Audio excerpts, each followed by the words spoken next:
Welcome to this week's episode of the Go and OB Golf Podcast. I'm trying something a bit different this week. I'm on the video as well, so I'm going to try and edit some video afterwards, which will be interesting. I think I've only finally got the hang of the audio, so now we're going to try video. So this is what my face looks like. Handsome, eh? Handsome.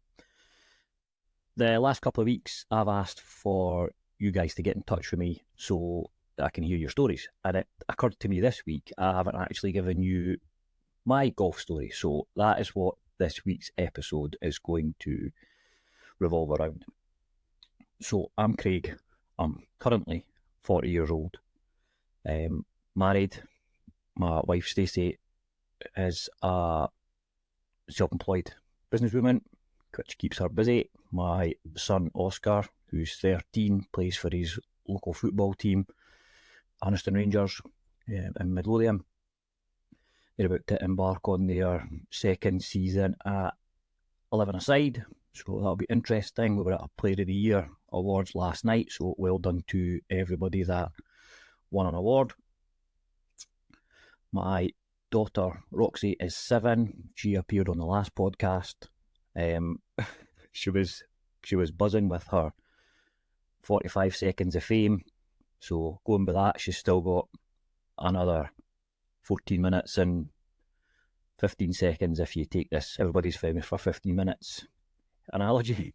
So Roxy does a lot of dance classes. She's involved in Highland. She does ballet, tap, all of those things. So there's a lot of my time and my wife's time is spent running the kids around, which I'm sure happens in every household up and down the country.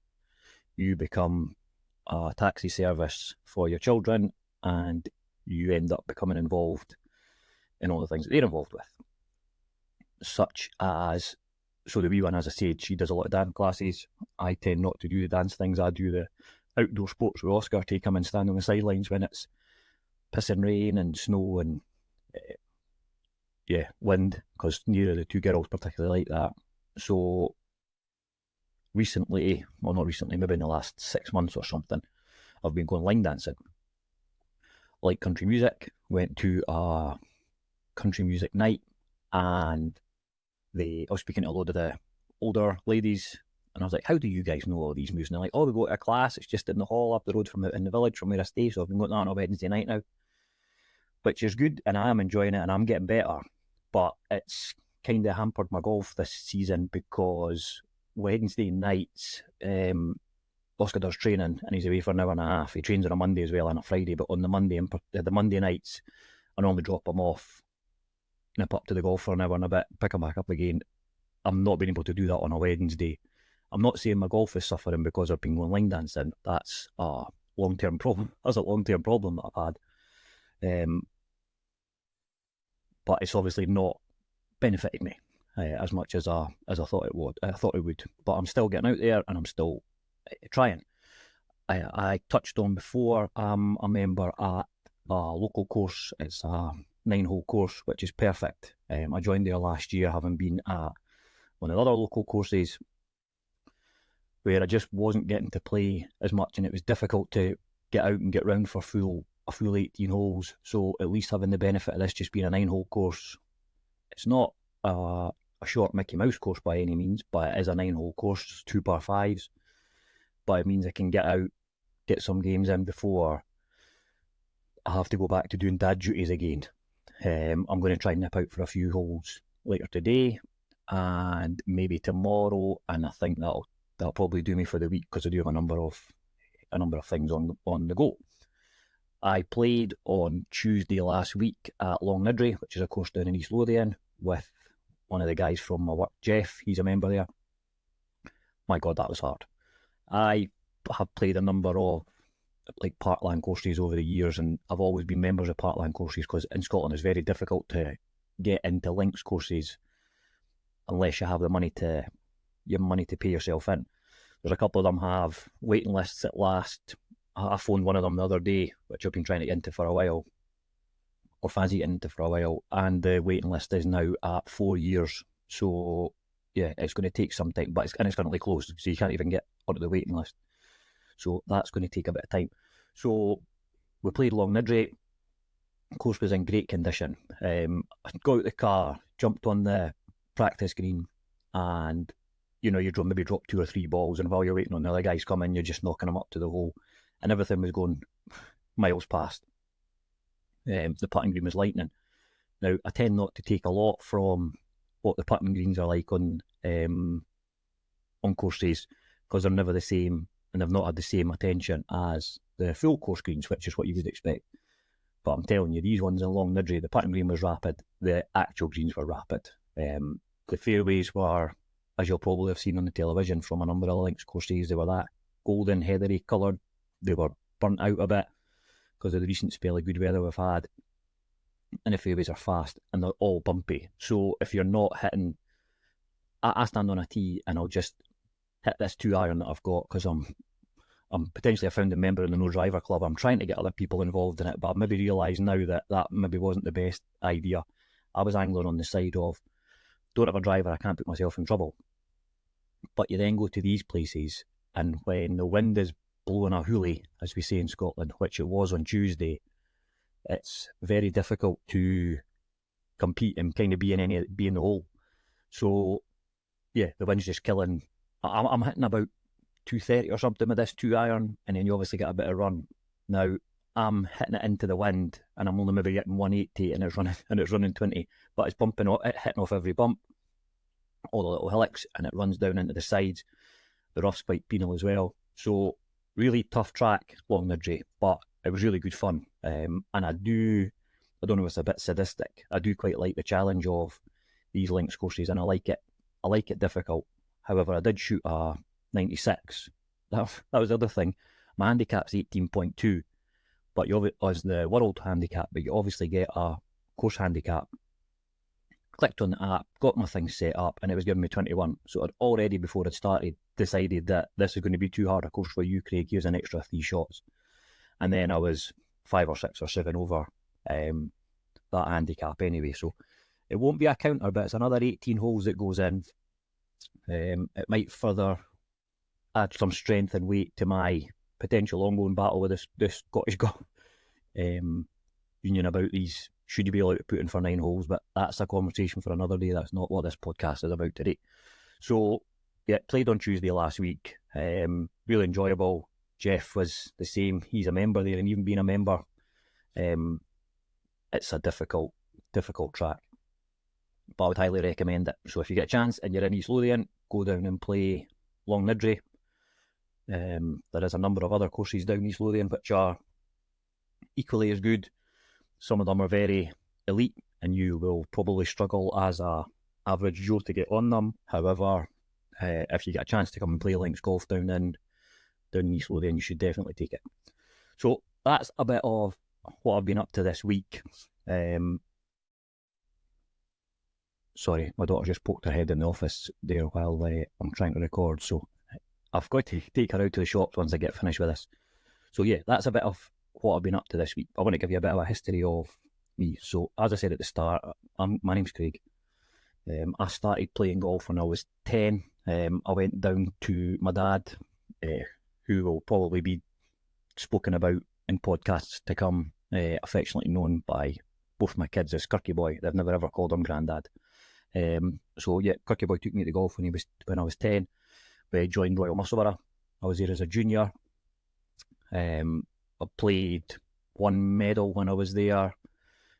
Didn't like the whole being on the first tee nerves. In fact, the first tee at Royal Musselburgh was a long par 4, and I pumped it into the shite on the left hand side and lost the ball. That's my kind of only memory of playing in my first official medal. Got my handicap, and I was 28 at that point. Took some lessons with a local pro there. They did stuff on a Saturday morning where you went down to the lagoons, and you were just kind of hitting balls out. It was me and a few of the other guys. The other guys played on the kind of junior teams. I never got involved in any of that. So we'll go for lessons down there. They did the whole, you've got a good natural rhythm and there's not a lot we need to teach you and stuff. I don't know whether that was just being kind, or whether they were just after my money on that Saturday morning. But yeah, so played at the age of from the age of 10, started doing lessons, played that competition.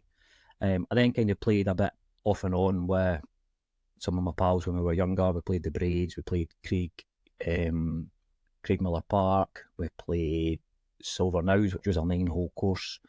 But the Braids was kind of where we played and kind of cut our teeth, which is a difficult golf course for anybody trying to get started.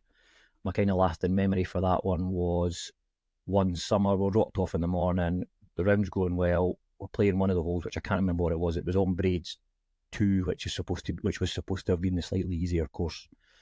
We've come back up the hill. I don't quite know how it happened, but we've seen a snake going across the fairway. So my pal Brian drops his bag on the floor.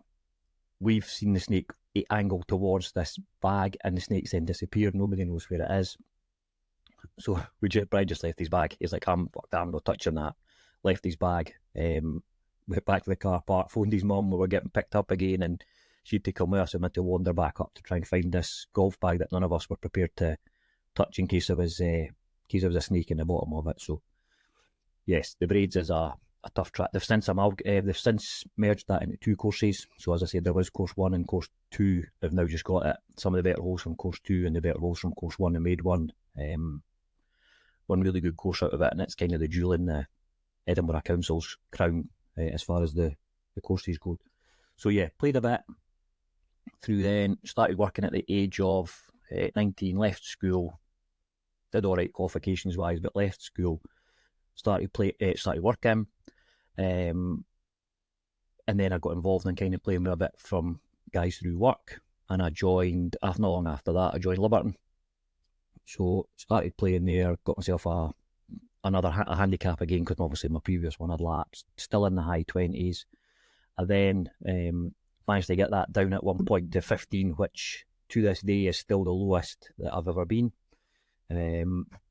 So played there, played with my dad, a few of his pals, played with some of the younger juniors when I was there, and then I left and I took a different job. I joined Musselburgh Golf Club, Royal Musselburgh Golf Club again for a year. That was good, but I didn't tend to play that much. I thought I was going to be able to get out before work and after work and things. That never quite happened, just with family lives and other commitments. So that never happened. Went back to Liberton again, played there for another couple of years, and I became the junior convener. Well, I say I became the junior convener. I was put into that role. There was a previous convener there who was struggling to get kids to turn up. They were organising team matches, and for years Liberton had historically had a really good junior team, and a lot of the guys had gone on and played and represented Scotland as part of the junior team. So they were the kind of creme de la creme of the area. I then took over. Those guys had left. We kind of had a new breed of kids coming through, but a lot of the kids that were there at that time were members because their parents or their grandparents were members, and at that point golf's really like a second sport for them. A number of them were doing hockey, basketball, some of them were playing in rugby teams, at good levels, so they were just using golf as a kind of second pastime. So trying to get them to commit on every second Saturday to come out and play a competition was very difficult, and the team just kind of petered out. At that point, as I said, work was getting a bit busier, and the home life was getting a bit busier, so I left Liberton, which was a bit further away, joined Broomie Now, played there for a season, reunited with my pal Craig, who I used to stay with, and we were trying to get out as much as possible, but it was really difficult. He was getting his handicap cut on a weekly basis, and he's continued to keep playing. He's now down to 5, so his golf's obviously trending in the right direction. And then the beginning of this year, as I said, I've joined Whitehill House with a couple of the guys in the village, and we're getting out probably more now than we were before. So that is my kind of journey up till this point. I have had 2 hole-in-ones in my life, both of which have been at Liberton. The first one was on the 25th of July 2010. It was a Sunday sweep, which was good and bad, because if it had been a medal, it would have probably bankrupted me.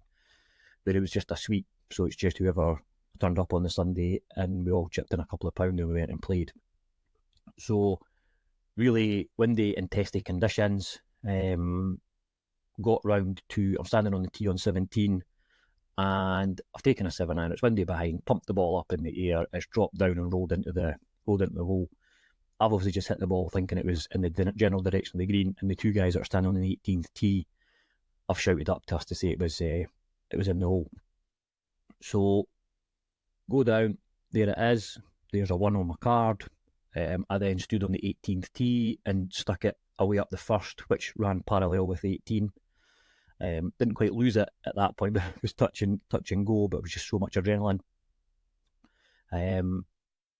Knocked the ball up, I think I finished up with a 5 or a 6. The interesting part of the story, though, is that my card that day read everything from a 1 to a 10. So I'd had, consecutive numbers all the way up. I entered there used to be a thing in the Sunday Mail, which is a newspaper in the UK, where they did a competition called Where Eagles Dare, and anybody that had an ace could write in and tell them their story. I did, and was fortunate enough with 20 other guys to be picked out, and I went on a 2-day competition up in St Andrews at St Andrews Bay Hotel. So myself and my wife went up, overnight accommodation, round the golf on the Saturday, a big meal, prize giving, things on the Sunday. So that was really good. That was just kind of one of the benefits of the ace there. So that was the first one. My second one came on the 13th, which is again a par 3, on the 4th of July 2021. So July seems to be my month for aces. There was nothing this year and nothing the years in between. But that one was, again, I was playing with Kirky Boy. We're playing against two of his pals. We were playing a bit of a match play. We've got round to the 13th. I think we were 1 down, and at this point I've said to him that I had better start contributing. I literally walked on the tee and I was like, Kirky Boy, I need to start contributing here. Put the ball on the tee, banged it straight into the hole. 1 hop, straight into the hole. So, seems to be more fortune than skill with me. I'm just going to put the ball down and hit it up in the air, because both my rounds were kind of gone. So ace from there, stood on the tee on 14 and stuck the ball out of bounds, because again the adrenaline was going. So we got back to all square and then went 1 down again after that. That's kind of my career highlights. It's my 2 holes in 1. The 2 guys that I did my previous podcast with, Eric and Logan. Eric's a low handicapper and Logan is a ex-PGA pro, and neither of the 2 of them have had them. So that kind of comes in as my biggest accomplishment, is I was on a golf podcast with 2 golfers that are far superior to me, and I've had 2 aces, and they've not actually have the ace balls behind me here. If you're watching on the screen, you can see the 2 of them from here. So that's my career highlights. My career lows are that I cannot get lower than 15 despite all my efforts. I've tried over the years. I buy clubs rather than taking lessons. I touched on it last week. I'm a big equipment guy. If somebody tells me this is the club for you, this will add distance, this will keep you straight, I'll buy it.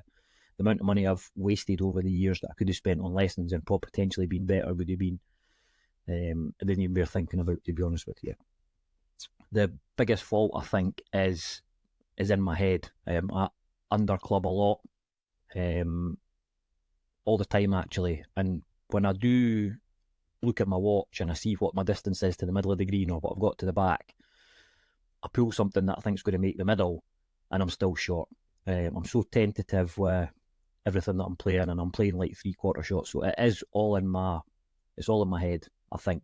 The kind of best rounds I've had recently have been where I've tried to plot my way around. So I've stood on the tee and I've thought, what do I need to hit here? Where do I need to be? Right, put the ball in this position, and I've got it as far as I can get it to there, then move it on to the next one and then get it on the green. Right, don't try and make this putt from 20 feet because you might potentially make a mess of this. Just knock it up, give yourself a 2 foot for a tapping for a par, or at worst a bogey. So yeah, definitely the worst part of my game is within in my head. It's between my ears is the hardest part of the game for me. But it will come. I'm quite confident if I keep plugging away, then the scores will come. I became really obsessed a couple of years ago with that's the number and this is the score I need to shoot and whatever else. And then having spoken on the podcast to Logan and Eric, I kind of came to the realisation that this isn't a job for me. I'm not, whether I shoot around in the 70s or not, doesn't mean that my kids don't get fed and my mortgage doesn't get paid. So actually, it's more just handicap's really just vanity, I think. You know, what are you going to do with being a low player? Because you hear all these stories and all these pros, they're all off of plus numbers. So even getting down to scratch, I'm never going to turn pro, so I might as well just enjoy it. And see, since I kind of adopted that attitude in the last 18 months, I think my game has got better because I'm not putting as much pressure on myself to, right, I need to go out and shoot this score or I need to do whatever. That's going to be the plan for the rest of the year, and we'll just see where we can get to. I would like to get to a decent number. I think I'd like to be single at some point. Pardon me. If I could get to 9 at some point, I think that would be an acceptable handicap for the amount of years I've been playing. I've been playing for nearly 30 years. If we take in the fact I started at 10, so off and on for the last 30 years, it'd be good to try and get myself down to single figures. And the plan with this podcast, I'm going to be getting guests on. I'm going to get some pros on, some teaching pros, good low amateurs, things like that. And I'm going to just try and kind of chip them for wee tips, see if there's anything they can give me that might give me the extra wee edge on myself to try and improve. So that's me. I have let you know a bit about me. I still encourage you to get in touch with me on the social media. At Going OB Podcast on Instagram's probably the best one. I am going to get some email address set up, and don't know if people still use Facebook in this decade. I know the kids don't. I assume there is no kids listening to this, and it's potentially more an adult audience that is listening. But please reach out to me if you have a story and you want to share it. Trips away, your hole-in-one stories. I'm here to listen to them. We can get them recorded on this. We'll get them put out, and we'll highlight a lot of the stuff that's happening in the golf world. So that's me for this week. Thanks again for listening, and I'll catch you next week. Cheers.